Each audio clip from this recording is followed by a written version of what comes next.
Every club. Every day. The Global Sports Podcast Network.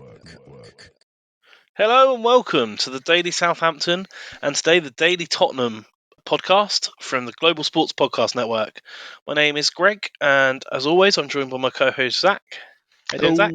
Yeah, not too bad, mate. I've just come back from a driving lesson, so my energy levels are not at the level that they should be for this podcast. We'll give it a go. We'll power through. And from our friends over at the Daily Tottenham, I'm joined by Chris. How you doing, Chris? Not bad, thank you. Not bad. Get motivated because big match coming up. Like we said, being a Saints fan, it's hard to be motivated right now. I'm not going to lie. We're in the same camp. I've seen it dubbed El Sackicko 2, which is fine. It's going to be a game. So I guess let's get straight to it. I guess roller coaster might, from the outside looking in, be a good word to describe the season so far, Chris. Or are you feeling more downs than ups? That's an interesting one. Probably roller coaster is definitely the right word. Really emotional. I just a precursor on where I was with Ange, etc. I'm a pragmatic supporter, so I understand the bigger picture, youth coming through, etc. All the stuff that he's spouted out, but my patience is wearing very thin with the lack of changing things during matches, and for me, that's just basics, end of the day. And yeah, so the last match, obviously against Chelsea, going 2-0 up, and then not doing anything to secure that. And you guys probably will tell me, regards to your manager as well, probably a similar thing. We haven't got the players to play that. We're not Real Madrid.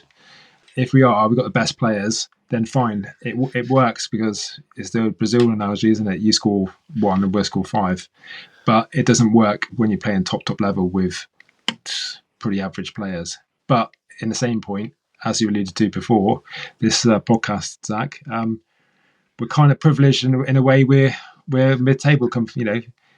You take that, wouldn't you, Southampton? Of course you would. I would take. Mid-table? That'd be what a dream. Yeah, it sounds like it's almost it's funny because obviously you never really know how it is to support another team, and obviously we're both going to be in positions where we can kind of understand, but never really because we support two completely different clubs. But I guess from like a Tottenham perspective in their history in recent times, this probably is a bit of a crisis for you guys. But like, it is mad the analogies that you can pull there between Saints and Tottenham. Like, if it is El Sacco, what's that? A manager who refuses to move from their philosophy will be playing a type of football for players probably better suited, not in the squad. It's mad how similar it is. I'm really worried it's just going to be a boring draw at this point. No one's going to be firing either end. They've gone to great effort to move the game to the least convenient time of the weekend for anyone, so that it's going on TV. So it's bound to be an absolute classic, I'm sure. Of course. You're right, though. There's a lot of parallels to draw, I guess, between Spurs and Saints. And actually, looking back on the Chelsea game, it must have been pretty heart-wrenching, not only to drop a 2-0 lead, but to go behind to 2 penalties as well. We often hear things referred to as Spursy, but I have to say that was very Saintsy. The thing is, when you've got a manager who basically is doing his best to get himself out of a job, everything he says, everything he does, set pieces, defending, attacking, set pieces. Nah, mate, it is who we are. And this blatant, I'm not going to change. You kind of admire it to start off with. If you're winning, if you're not winning, then it comes down to winning and losing, and ultimately we're losing. And the match against Chelsea, that was one of those ones where, I mean, if the manager won't change it, and those players aren't good enough to do it for full 90 minutes, only do it in spurts, and then the mistakes that happened in regards to Basuma and penalties given away, it's not great at all. But you kind of see it happen. We knew. I kind of 2-0. I'm like, the guy slipped twice there, and I hate SpongeBob playing it for Chelsea. But what's it called? yeah, it's not good at all. So not good times. And with the rest of the season, if a change is made and you get someone else in, like you're only 7 points off the top four. Do you think it's too late to mount a charge for that? Is that where's a happy place to finish for Spurs this season? Well, you know what's going to happen. We're going to sort of peter along, and we with respect to you guys, we should beat Southampton. We should do, because you're the same as us. We're trying to play at a top table with a certain style, but we haven't got the players. And you're exactly the same. You've come from the Championship and then moved into the Premier League without that massive investment. And yeah, for us, I guess that we'll win possibly, and then we'll do okay in a cup, and we'll win a cup, and it'll just paper over all the cracks about the rest of the season, and everybody be happy because we won something. Which will be true. I will be happy as well, to be honest. So you shouldn't be careful. You should be careful what you wish for, I guess, sometimes. But with Levy, and he is, I guess, in the main problem now, because we've got a fantastic stadium. As a business model, we work really well, and he's done it all because he's a really good businessman. Now it's time for him to go and get a football guy in there who just loves the club and wants to win something, and puts the wages behind the players as well. I mean, not signing people like Neto, and then you see Neto, fantastic. He would have done a great job for us, and we're signing. It's hard to say average players, but they are for where we should be and what we aspire to. If you've got the best stadium, best facilities, or one of the best facilities, then you want the best players there. So why wouldn't you go out and pay that money and get them for the wages in particular? It's frustrating, and we're a bit like, we've got Richarlison. If all our players get injured, oh my God, there's a big list of things I could moan about. But I'm still trying to stay positive because of Southampton. Like you said, it should be a cracking match. More likely, it'll be a 0-0 draw, and everybody be like shaking their head and thinking, "How the hell is that a 0-0 draw?" How do you feel about Romero coming out and sacking off the club? Did you hear about that? Yeah, I saw it straight away. And well, he's right, isn't he? That's what I was waiting for. Fundamentally, is his right, and you don't know where he's not going to get. Maybe that's an angle now to get sold to Real Madrid or whatever he wants to get sold. Although I think they have been sniffing around another player now as well recently. But yeah, you've got to take it with a pinch of salt, I guess, because ultimately lots of players play for their own career, and if there's a bigger move in line, then they set their building bricks up for that already, don't they? And it's not their fault. And in saying that, there hasn't been any news from the players about the manager, and there usually is leaks if he's lost the dressing room, or if players aren't playing for him and believe in what he does. They've got to take responsibility themselves, but ultimately they're probably not good enough for it, the system, I would say. And that's also in Scotland, Championship managers could win in Scotland. They could win that league, 100%. And obviously I'm from Plymouth, so I'll almost put Wayne Rooney into that mould, but I won't. Yeah, it's really fascinating to see the parallels, and I guess this sort of stuck in limbo between the fans wanting to change and the board not. It's I guess it's a tricky place to be in, but yeah, I guess we'll talk a bit more about that and have a little bit of a look at it through a Saints point of view after a word from our partners at Zencastr. So we here at the Global Sports Podcast Network spent a long time working out our delivery platform, and Zencastr came out the clear winner. With 4K video recording from your phone and AI editing that automatically removes all those ums and ahs, it's super easy to start a podcast that sounds great and is delivered efficiently. If you're ready to tell your story, check out the link in the show description to learn more about Zencastr. Okay, then, Chris, I guess I'll slightly hand the reins over to you. But before we start, I guess, from the outside looking in, what's your sort of views on how our season's gone so far? Well, as you can imagine, there are parallels, and the stubbornness there is admirable, because it obviously worked in the Championship. For us, I think, looking outside to Southampton, I mean, they've. I was in Southampton and I watched the semi final in a sports bar in Southampton. It was on a stag do actually, but it was a night. I think it's a Friday, wasn't it? I think that the semi final. I watched that, and I watched them play, and I thought, you know what, this is they're good. They've got a nice play. They drive from midfield. They break quickly.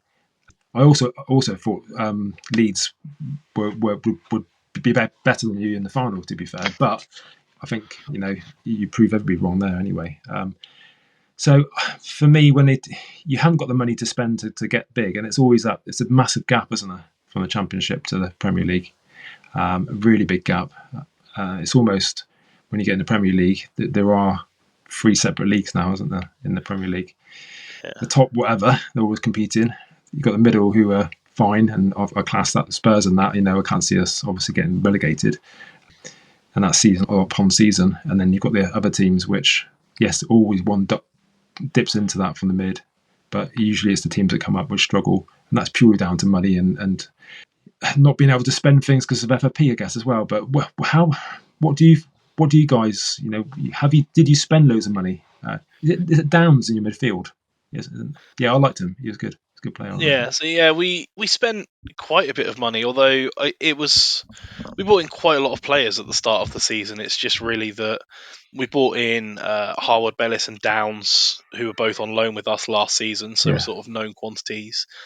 And then we bought quite a few other players. We got Matty Fernandez and Sugawara who have done all right, and then we seem to sign a load of players that really just haven't done anything for us all season. We went out on deadline day and got Cornet in on loan, and we signed Bembro and Diaz, whose main statistic is now that he's the longest streak of not winning a Premier League game in the history of players. So yeah, we broke our record for Ramsdale as well. We made sure to try and shore up a quality keeper to try and play the system we wanted to play. What we didn't anticipate was him going out injured. But even when he was in the squad, he wasn't the groundbreaking player that finally slotted everything into place. I think that if you're going to recruit from clubs that are going down, which we did in like Ben Barrett and Diaz, and again Charlie Taylor, which is probably a bit harsh, but then or free agents like Adam Lallana, I understand that you need to try and be shrewd with your business decisions and especially with the money. But it kind of feels like for us, we've talked about the window a few times. It's been very sort of 50-50. And the problem was it needed to be far more 75-25 for it to be something that actually went well this season. And we are having more flops than not. And we even were talking about it yesterday where our squad depth is about as shallow as a puddle. We have other players to come off the bench, but no one that we ever go, oh no, well we've got this person to come off. It's not like a Villa with like a Duran that can come off the bench and score goals. We genuinely are like, oh well, we play all our best players and then hope that the players that come on the 70th minute will do something. But usually 9 times out of 10, we've already 3-0 down at that point. So we spent money. I just don't think we spent it wisely, and that'll be down to not getting in a proper director of football, and not, I think that they planned to come up as quick as they did. If I'm totally honest, I think they always wanted to, but we were almost, we were fourth. We didn't. You said it yourself. Like everyone thought Leeds would beat us. A lot of us thought Leeds would beat us. We were just looking forward to a nice day at Wembley, and all of a sudden we find ourselves promoted with a squad full of players, most of which were hoping to probably leave on transfer deadline day. And now we've got a lot of our hopes pinned to a 6'5" striker who everyone was expecting to go to Turkey at the beginning of the season. So lots and lots of things. But we spent money. It just doesn't look like it was spent in the right places, at least from the footballing side. The business side seems to be going very well for them. So basically, swings and roundabouts. You got to a final, overachieved in the final, played it like a final, one game, and sugar, we're in the Premier League. Fantastic, but a little bit too early. That's what you're saying. That's kind of how I feel. I think Greg's probably got a different opinion on that. But I kind of agree with everything, and I think that the perception is the same as well with the business side, because what they did with a lot of the money coming up is made a load of improvements to the stadium. So we've got the massive safe standing zones now, and new fan zones and new bars, and I think that and the lack of investment in getting in a football director after our last one left and went to Man United that really shows the thought path and philosophy at the moment. We've talked on the podcast before about how now the football side is solely Russell Martin, sort of in an echo chamber, presumably passing the ball around the back to himself. So it's a strange position to be in. It's such a strange limbo, but it's almost like your phone's Ange up. He said, "Are you going to do the same again this weekend?" Yeah. I'll do as well, and that's fine. We'll stay the same. It's going to be weird because that's how it's feel. That's the feeling of the game, right? You're worried it's going to be exactly the same. We're worried it's going to be exactly the same. It will probably play out exactly the same, and this is why I just can't see anyone scoring anywhere. But you would hope that our squad, although it's nowhere good enough to, or even our first team, good enough to go against for 90 minutes the better teams, you would hope that we've got those better players in there because we're more established. Whereas you guys have brought in players who, Russell Martin's not a big name. He's well respected as what he did in obviously the Championship, but you're not going to get those bigger players. And the players who came in, like you said, were players who they did all right in struggling teams, but it's not that different, is it? You got to have different players to move in. Like I was saying in a podcast recently, just about Spurs.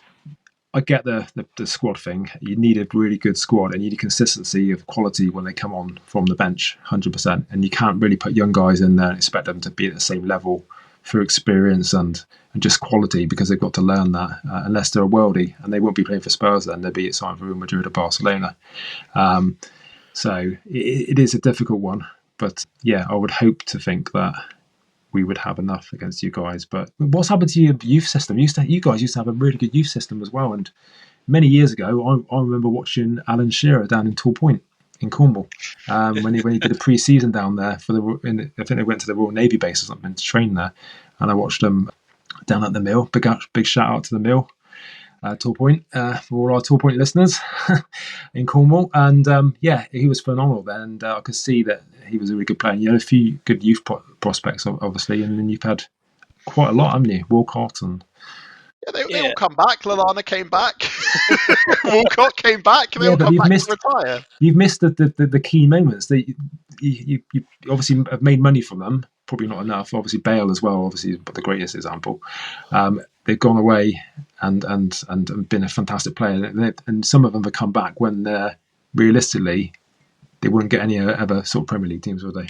Yeah, it's interesting because we had that really successful period with our academy boys coming through, and we've definitely seen a resurgence sort of this year, especially with Tyler Dibbling coming through and to a lesser extent Sam Amoameo sort of breaking through. But actually, I did a tour of the training ground last year and was talking about it with the guy who was showing me around, and he was saying that because they start the academy so young, sort of as a footballer, the reason that there's been such a gap in quality was their ability to recruit the last time we got relegated and ended up all the way down at the bottom of League One. And sort of we really struggled with recruitment then. And so it's only in the sort of recent years that we're seeing the benefits of when we managed to get back up into the Premier League the first time. So it's harder, isn't it? Because you've got to balance competing or trying to stay in the league.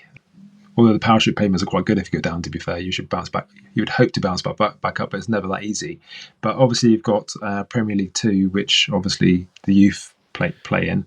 And obviously, I look at other countries like Spain. And they've got their sort of second sort of string where all the youngsters play in that particular one. It's almost like a championship, etc. It's just that we don't give enough exposure to those youngsters, and they go elsewhere, I guess. Or fall out of the system because they're deemed as not being good enough. And the only way they can get some game time sometimes is going on loan. But the jump from the Championship to, obviously, like I said, the Premier League is massive.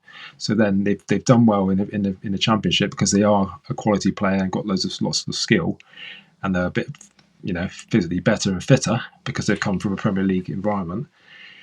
And then they come into the Premier League and you can't really risk playing loads of them because you've got to try and stay in a league and be competitive, I guess. Yeah. And I guess that's kind of the thing we've seen, especially with like the physical element as well, because Tyler Dibling's been such a star for us this year and really sort of a creative outlet, but it's such a risk playing him for more than 60 to 70 minutes because he's still so young and the boy refuses to wear shin pads. So it's just we see him sort of taken off in those key moments, and it's really fascinating because obviously we had a couple of other youngsters that we signed previously, like Romeo Lavia and Tino Livramento, who played every minute for us at that young age, and then ended up out for pretty lengthy periods of time with injuries. So Yeah. it's obviously a lot to take physically that young. So trying to manage those minutes and maintain that star power was really sort of a difficult balance to tread. It is, but if you look at other sports where there's quite a lot of youth going in, they're deemed skillful enough, but probably not physically enough, big enough, such as rugby, in particular rugby union, then their squad size is huge because they know there's the demands of the game and the players. But you only have to have a week, I'm speaking about Van der Ven, by the way, now, a weak hamstring, and, I was reading today some Spurs fans saying, who should we sell? Who should we keep? Who needs to be a squad player? Who needs to go, etc. Which is what we do usually this time of year, especially when things are going bad. But Van der Ven, although he's a class player, well, if he's injury prone, do we really need that in our team currently? I hope he's not injury prone because he's a good player. But Okay, well that takes us quite nicely into our second break and a message from our partners at the Global Sports Podcast Network. The Global Sports Podcast Network is changing the face of football podcasting with dedicated daily content for every Premier League team, women's football, fantasy football, and a daily Premier League wrap-up broadcasted in 5 different languages. This is your one-stop shop for your daily football fix. Find GSPN wherever you find your usual podcasts. Okay, so it's that crunching time of the podcast where we begrudgingly look forward, I guess, from both perspectives this week and try and work out what the score's going to be at the end of a very late Sunday night. Chris, as our guest, how do you see it playing out? You suspect that Spurs are going to have too much for us and run away with it? what's the highest scoring draw we've ever had in the Premier League? Wasn't ours 4-4 with Liverpool? Surely. Yeah. Was there a 5-5 a couple of years ago? Was it Norwich and Wouldn't someone? it be good for a 6 or a 7 all? Blimey, that would be I think amazing. that would mean that we'd score more goals than we've scored the entire rest of the season combined. Yeah, of course I was having a joke. Crikey. Our last game, Fell into the trap. Our last Premier League game against Spurs was actually 3-3. So Yeah, I think we can defend, we can attack, and when we take our chances, we'll create stuff. I'm thinking that we're going to have back to our normal possession stats anyway. Obviously against you guys rather than Chelsea, because we think I was down to 20% or something silly. So yeah, I think we are going to let in some goals, but it could be something like 4-2 or something like that. And not necessarily you guys are going to score it. I'm thinking we might have an own goal, because that would be the way it's going at the moment. But, who knows? But yeah, 40. I'm going to go for 40. Okay, that's a solid prediction. I could see that playing out, to be fair. Zach, hard to feel positive going into it. I reckon how you feeling? we could score again, but I reckon an outcome that no one would want will be 2-2, and that's basically what I think will happen.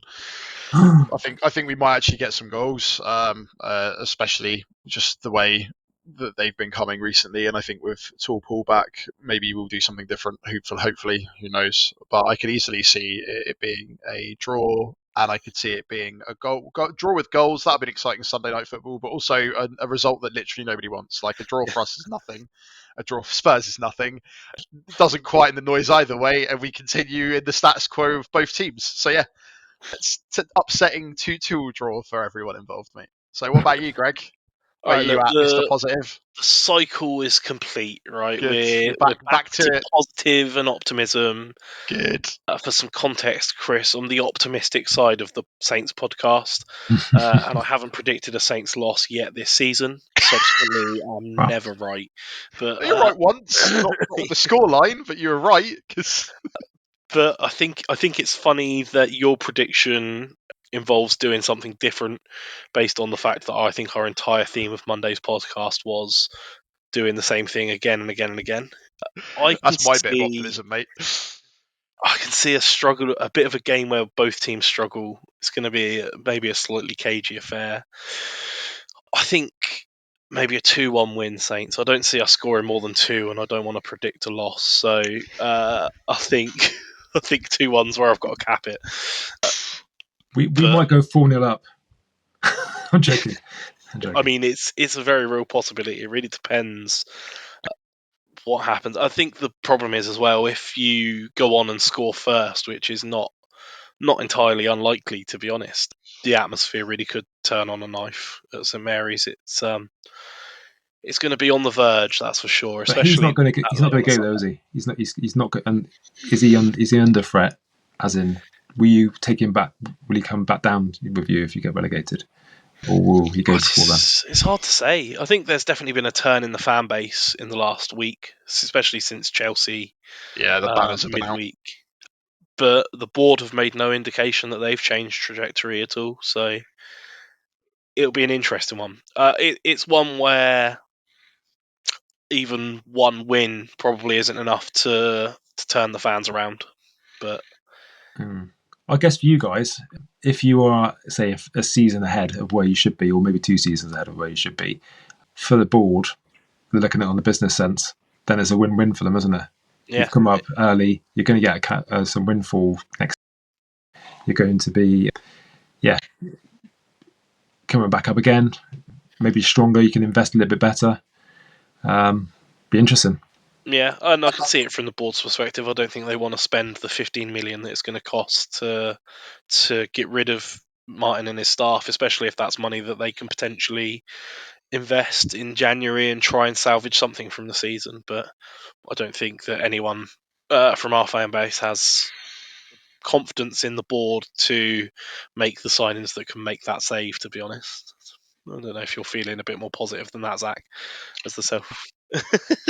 As you pointed out once before, Greg, when the only time I've seen you really sad on this podcast was when you went, "Who's going to want to come?" And that lives in my head rent free. Because you're right, we could put out all the feelers in the world, but you say, by the way, we're probably going to be out of the Premier League next season. You're going to have to drop down sort of to a talent below the ones that you're aiming for. So yeah, I don't see a miracle happening, but Right, who knows? It's Christmas, isn't it?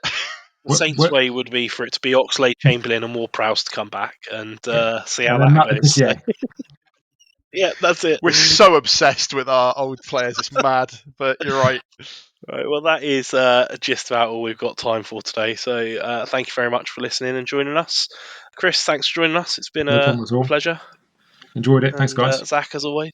Yeah, we'll be back tomorrow with our preview, and we look forward to seeing you then.